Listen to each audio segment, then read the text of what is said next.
Hello dear students, मैं राउंडन विद्यार्थी प्रवक्ता श्री शक्ति डिग्री कॉलेज शाकाहारी घाटमपुर कानपुर नगर। आज हमारी कई दिनों के बाद में क्लास हो रही है, इसलिए आप सभी छात्र छात्राओं को मेरी इस कक्षा में आप सभी का स्वागत है। डियर स्टूडेंट्स, मैं आशा करता हूँ कि आप सभी ईश्वर की कृपा से स्वस्थ होंगे और जिनको कोई दिक्कत है, ईश्वर से मैं प्रार्थना करता हूँ कि वह शीघ्र से शीघ्र स्वस्थ हों।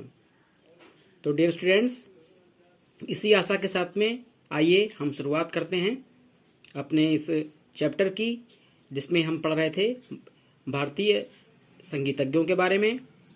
तो आज हम जानेंगे एक नए टॉपिक के बारे में, और जो नया टॉपिक है उसका नाम है तानसेन। तो तानसेन को आप सभी लोग जानते होंगे, नाम भी सुना होगा।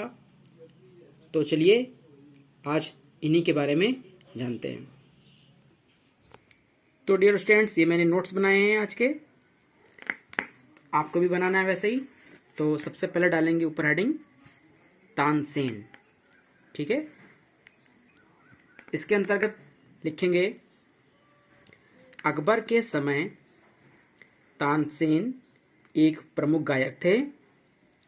इनका पूर्व नाम तन्ना मिश्र था तथा इनके पिता का नाम मकरंद था। बालक तन्ना के गले का स्वर बहुत ही अच्छा था। वे सभी बोलियों को की नकल निकालने, जिसको हम मिमिक्री बोलते हैं, तो कोष्टक में लिख लेंगे मिमिक्री, बहुत अच्छी कर लेते थे। जो सभी तरह की जो नकल थी, सभी आवाज़ों की बहुत अच्छी तरीके से कर लेते थे। एक बार स्वामी हरिदास इनके खेतों के पास से जा रहे थे। तन्ना ने उन्हें डराना चाहा तथा ये शेर की बोली बोलने लगे। थोड़ी देर में ये झाड़ी के पीछे से पकड़े गए। स्वामी जी इनके नकल और मीठे स्वर से बहुत ज़्यादा प्रभावित हुए और प्रसन्न भी हुए। उन्होंने इनके पिता से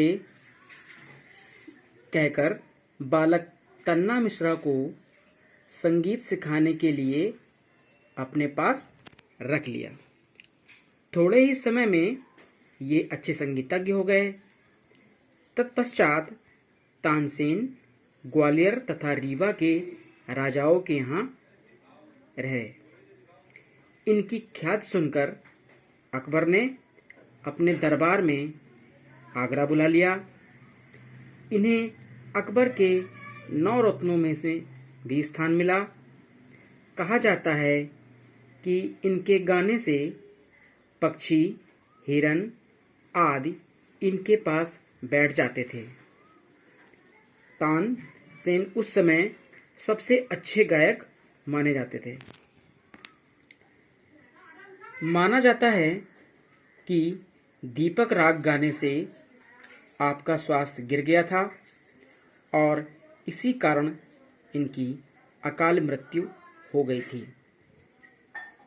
तो डियर स्टूडेंट्स, जो आप यहाँ पर सबसे अंतिम पैराग्राफ है दीपक राग से संबंधित, तो मैं इसके बारे में आपको बताना चाहूँगा कि यह दीपक राग जो था वह एक घटना का हिस्सा था जो इनके जीवन का काल बनी। इनके समय काल में एक प्रसिद्ध गायक भी हुआ जो बिना किसी गुरु के वह बहुत बड़ा गायक बना, जिसका नाम था बैजू बावरा। जो बैजू बावरा था वह एक चरवाहा था और वह अपने पशुओं को जब खेतों में चराता था तो गाने गुनगुना कर ही चराता था। किसी ने इसकी सूचना तानसेन को दी और ये कहा कि वह भी एक श्रेष्ठ गायकों में से एक है। यह बात जब तानसेन को पता चली तो उन्होंने उससे संगीत प्रतियोगिता करने की बात कही। संगीत प्रतियोगिता के लिए बैजू बावरा को बुलाया गया। बादशाह अकबर के सामने यह प्रतियोगिता संपादित हुई। उस टाइम पर यह कहा गया कि अपनी अपनी स्वरों को, अपने अपने रागों को गाना है। सभी ने अपना गायन शुरू किया। गायकी के क्षेत्र में ये दोनों इतना आगे निकल चुके थे कि राग इनके अधीन हो चुके थे। बैजू बावरा भी ईश्वर प्रदत्त बहुत अच्छा गायक था।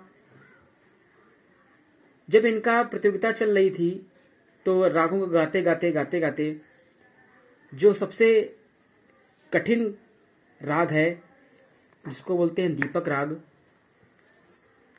इसके लिए बैजू बावरा ने इनको गाने पर विवश कर दिया।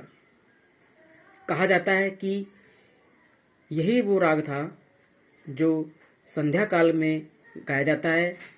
यह प्रतियोगिता इतनी लंबी चली कि सुबह से लेकर के रात्रि के पहर तक जितने भी राग थे उन सभी रागों का प्रयोग किया गया। अंत में जो तानसेन थे, इन्होंने दीपक राग गाना शुरू कर दिया। दीपक राग गाते ही सभी पूरा महल दियों से जगमगा उठा और दीपक जल उठे। लेकिन उसकी तीव्रता इतनी ज़्यादा रखी थी तानसेन ने कि वह उसके प्रभाव से स्वयं भी अग्नि के प्रज्वलित इनके शरीर में हो गई थी, जिसकी वजह से इनका स्वास्थ्य बहुत ज़्यादा बिगड़ने लगा था। तत्पश्चात राग मेघ, यानी इसको मेघ राग भी बोलते हैं, वह मेघ राग फिर बैजू बावरा ने गाया, जिससे कि उन जो इसका प्रचंड ज्वाला, जो दीपक राग ने जो प्रचंड ज्वाला धारण कर ली थी, उसको उन्होंने शांत किया था। तो माना जाता है कि यह जो घटना काल था दीपक राग का, इसके वजह से ही तानसेन की मृत्यु हुई थी। तो डियर स्टूडेंट्स, यह बहुत ही अच्छे गायक थे और इतिहास में इनका बहुत नाम है। भारतीय संगीतज्ञों में इनका बहुत बड़ा महत्वपूर्ण स्थान है। तो डियर स्टूडेंट्स, मैं चाहता हूं कि आप सभी लोग इसके बारे में अध्ययन करें, इसके नोट्स बनाएं और ईश्वर से प्रार्थना करता हूं कि आप लोग सभी लोग सुरक्षित रहें, अपने घर में रहें। ईश्वर आप पर अपनी कृपा दृष्टि बनाए रखे। तो डियर स्टूडेंट्स, आज की वीडियो में इतना ही और इसी शुभ आशीर्वाद के साथ मैं अपना वीडियो समाप्त करता हूं। धन्यवाद।